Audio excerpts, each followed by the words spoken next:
थोड़ी देर पहले अंजलि बहन ने एक बात बताई। उन्होंने कहा, आपसे पूछा कि ब्रह्म शब्द का अर्थ क्या है। आपने कहा परमात्मा है। तो उन्होंने कहा ब्रह्म शब्द का अर्थ बड़ा और व्यापक भी होता है। ब्रह्म शब्द का अर्थ वेद भी है, ब्रह्म शब्द का अर्थ विद्या भी है, ये भी। और जब कहते हैं ब्रह्म यज्ञ, जब कहते हैं ब्रह्मचारी, जब कहते हैं ब्रह्मचर्य, तो ये ब्रह्मचारी क्या होता है जानते हो? जो ब्रह्म में विचरण करने वाला है वही ब्रह्मचारी है। अब ब्रह्म में विचरण कौन करेगा? या तो वेद में विचरता हो या तो ईश्वर में विचरता हो, वही ब्रह्मचारी होता है। आओ थोड़ा सा संप्रदाय शब्द को समझने का प्रयास करेंगे। वैसे संप्रदाय अच्छे शब्दों में है, संप्रदाय शब्द की व्याख्या में नहीं जाऊंगा, फिर कहूंगा संप्रदाय बहुत अच्छे शब्दों में है, लेकिन आजकल रूढ़ होकर संप्रदाय को खराब माना जाता है। कोई झगड़ा हो जाए तो कहते हैं कैसा झगड़ा हो गया? सांप्रदायिक झगड़ा हो गया। तो वो एक अलग तरह से माना जाता है। और उसी अर्थ में से समझने का प्रयास करते हैं। देखो, दुनिया में हम हैं, हिंदू हैं, मुसलमान हैं, ईसाई हैं, बौद्ध, जैन, यहूदी, सिख और बहुत सारे हैं। लेकिन तनिक ध्यान से देखो तो, ध्यान से देखो तो 1450 साल पहले संसार में कोई मुसलमान नहीं था। दुनिया का सबसे पहला मुसलमान कौन है? मोहम्मद। भाई मोहम्मद से पहले कोई मुसलमान थोड़े था। मोहम्मद ने ही तो कहा कि जो मोहम्मद और कुरान पर ईमान नहीं लाता वो क्या कहलाता है? काफिर कहलाता है। इसका मतलब यह है मोहम्मद के माता पिता भी, ये तो तय हो गई बात, सिद्ध हो गई भाई, क्योंकि पहला मुसलमान कौन था? मोहम्मद। उससे पहले कुरान थी ही नहीं, तो वो कुरान पर ईमान कहां से लाते? तो दोनों क्या थे? काफिर थे। अच्छा, पूरा खानदान काफिर था उसका। पहले जो उससे पैदा हुए वो पूरा खानदान काफिर था उसका, पूरा खानदान, क्योंकि कुरान तो थी ही नहीं, बेचारे ईमान काहे पर लाते? ईमान लाने के लिए चीज तो चाहिए, चीज आई बाद में। 1450 साल पहले जब दुनिया में मुसलमान नहीं थे तो कौन थे? तो कौन थे? नहीं, जिस जगह मुसलमान रहते थे वहां का अगर ठीक से ध्यान दो तो वहां ईसाइयों की सत्ता चलती थी। ज्यादातर किनकी चलती थी? ईसाई थे, यजीदी थे, कुछ और ऐसी खिचड़ियां चलती थी, कुछ मूर्ति पूजा आदि चलती थी, बहुत सारी चीजें चलती थी वहां, वो सारे लोग रहते थे। लेकिन ईसाई कब आए? पहला ईसाई कौन था? अरे मसीह कहाँ का? मसीह तो महापुरुष को कहते हैं। पहला ईसाई था ईसा। अच्छा, ईसा कौन था? बताओ, ईसा के पिताजी का नाम क्या था? अरे खुद ईसा को नहीं पता, आपको क्या पता होगा? वो तो पैदा ही कुंवारी कन्या को हुआ था। हैं, माँ का नाम सबको पता है, माँ का नाम था मरियम। सुना है ना नाम? पिता है ही नहीं। मैंने पूछा, पादरी महोदय ये कैसे हो गया? पिता नहीं है, माँ गर्भवती हो गई। तो कहते हैं एक दिन खुदा ख्वाब में आया और मरियम गर्भवती हो गई। पूरा मेडिकल साइंस फेल, पूरा मेडिकल साइंस फेल हो गया। ख्वाब में खुदा आया और मरियम गर्भवती हो गई। मैंने कहा पादरी साहब फंस जाओगे। मरियम तो स्त्री थी, कन्या थी, उसके पेट में यूट्रस था, बच्चेदानी थी, गर्भाशय था। ख्वाब में खुदा आया, गर्भ ठहर गया। अगर किसी दिन तेरे ख्वाब में आ गया तो गर्भ कहां ठहरेगा? किडनी में या फेफड़े में? तेरी तो बच्चेदानी है नहीं। अच्छा, अगर एक ही रात में खुदा 2 बार आ गया और अगले हफ्ते फिर खुदा आ गया, तो भैया पादरी महोदय डिलीवरी भी ऐसे होगी जैसे कुत्ते कुत्तियों की होती है। 10-20 पैदा होंगे और फिर वो अपना ज्ञान बांटेंगे। ईसा पैदा हुआ आज से 2000 साल पहले। इसका मतलब है 2000 साल से पहले कोई ईसाई भी नहीं था। फिर कौन था भाई? फिर कौन था? तो लोग कहते हैं उस समय यहूदी थे, क्योंकि ईसा किनके घर में पैदा हुआ था? यहूदियों के घर में। अरे ईसा खुद भी तो यहूदी था, बाद में ही तो उसने ईसाई धर्म चलाया, वो तो खुद यहूदी था। उसका वो पिता जिसने उसकी माँ के साथ ब्याह किया वो भी यहूदी था, उसकी माँ भी यहूदी थी, वो सब यहूदी थे। लेकिन यहूदी, सबसे पहला यहूदी कौन था? इब्राहिम। उससे पहले कोई यहूदी भी नहीं था। इसका मतलब 3,500 साल से पहले संसार में कोई मुसलमान नहीं था, कोई ईसाई नहीं था और कोई यहूदी भी। कौन था फिर? कौन था? तो लोग कहते हैं पारसी थे। कौन थे? ये पारसी भी इनके आसपास के 200-400 साल का अंतर है। 350 से 450 साल कर लो, 450 साल पहले पारसी पैदा हुए, उससे पहले कोई पारसी भी नहीं था। तब कौन था? तब कौन था दुनिया में? तब दुनिया में केवल एक जाति राज्य करती थी। तब दुनिया में केवल एक तरह के लोग रहते थे। तब दुनिया में केवल एक आस्था थी, एक विश्वास था, एक मत था, एक मजहब था, एक संप्रदाय था, एक सारी व्यवस्था थी पूरे भूमंडल पर। और पूरे भूमंडल पर केवल और केवल कौन सी जाति निवास करती थी? आर्य जाति निवास करती थी, जो आज बिगड़कर हिंदू कहलाने लगे हैं। यही जाति निवास करती थी। हम उनके वंशधर हैं जिनमें मर्यादा पुरुषोत्तम श्री राम ने जन्म लिया। हम उनके वंशधर हैं जिनमें ययाति ने जन्म लिया। हम उनके वंशधर हैं जिनमें नूह ने जन्म लिया। हम उनके वंशधर हैं जिनमें ऐसे महान पुरखों ने जन्म लिया जिनका एक एक जीवन दूसरों की शताब्दियों पर भारी है, दूसरों के युगों पर भारी है। हमने उनमें जन्म लिया। लेकिन जानते हो ये आर्य अपने रिचुअल्स में क्या करते थे? इनके सांस्कृतिक क्रियाकलाप क्या थे? तो ये दिन में 5 यज्ञ करते थे। क्या करते थे? दिन में 5। कौन से हैं वे 5 यज्ञ? बोलो, पता तो है सबको।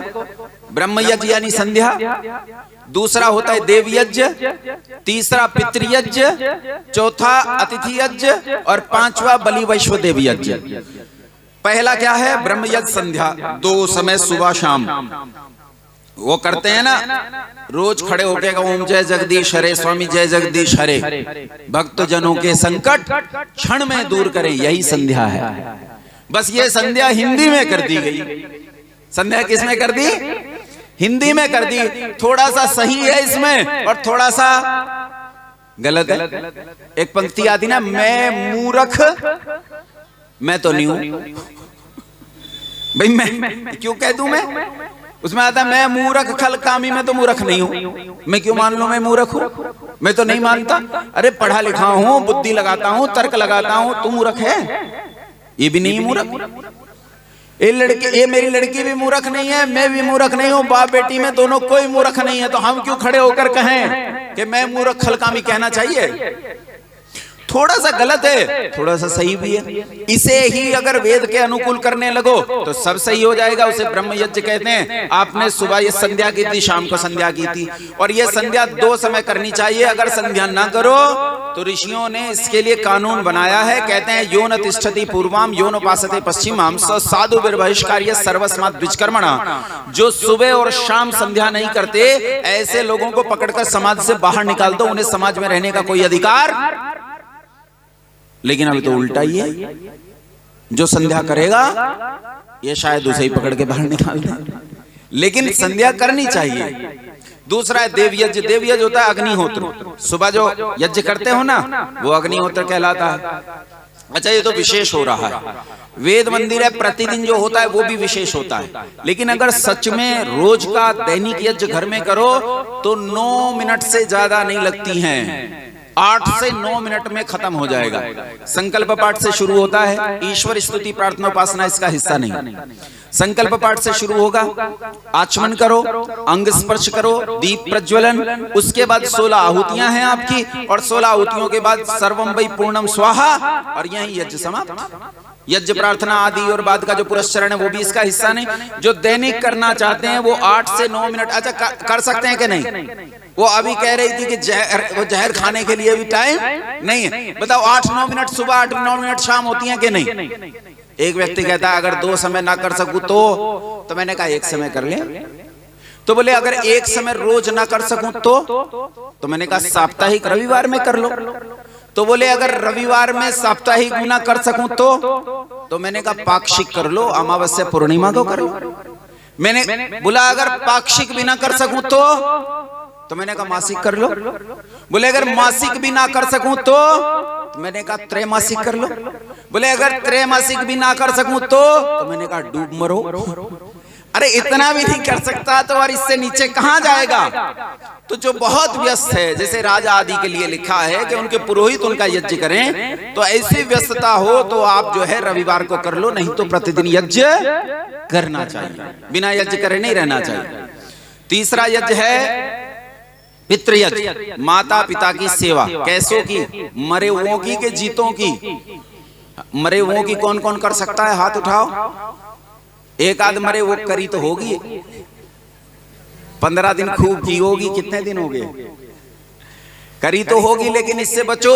जीते माता पिता की सेवा होती है, मरो हुओं की सेवा नहीं होती। श्राद्ध जीते हुए का हो सकता है, मरे हुए का श्राद्ध नहीं होता। इसलिए अपने माता पिता का श्राद्ध प्रतिदिन किया करो, रोज किया करो, सुबह से शाम तक किया करो। माता पिता की पूजा होती है, उनकी सेवा करना, टहल करना। अतिथि यज्ञ, अतिथि यज्ञ है घर पर अतिथि आ जाए। अतिथि इन्हें कहते हैं जो मेरे पीछे बैठे, सन्यासी और वानप्रस्थी, इनका नाम क्या है? अतिथि। इसमें दो और जोड़ लो, एक होता है ब्रह्मचारी और दूसरा होता है विद्वान गृहस्थ। ये चार जोड़ लो, ये चार कहलाते हैं अतिथि, क्योंकि शतपथ ब्राह्मणकार कहता है विद्वान सो ही देवा, जो विद्वान है वही देवता होता है। इसलिए इन अतिथियों की क्या करो? पूजा करो, सेवा करो, टहल करो। उसके बाद बलि वैश्वदेव, ये जो तुम पर आश्रित हैं उनके लिए भोजन निकालो, चिड़ियों के लिए निकालो, गाय भैंसों के लिए निकालो, कुत्तों के लिए निकालो, अपने आसपास के मनुष्यों के लिए निकालो, सबके लिए भाग निकालो। ये करो। ये कितने यज्ञ होते हैं? 5। अच्छा, आप करते हो 5 यज्ञ सारे? कुछ तो करते हैं, लेकिन क्या सारे करते हैं? सारे नहीं करते। अच्छा, जो दिन में ये 5 यज्ञ नहीं करते, वो देखो ध्यान से, देखो ध्यान से। पारसी आज भी दुनिया में कहीं रहते हो, आर्यों के पुत्र हैं ये। मुसलमान, ईसाई, ये सब किसके पुत्र हैं?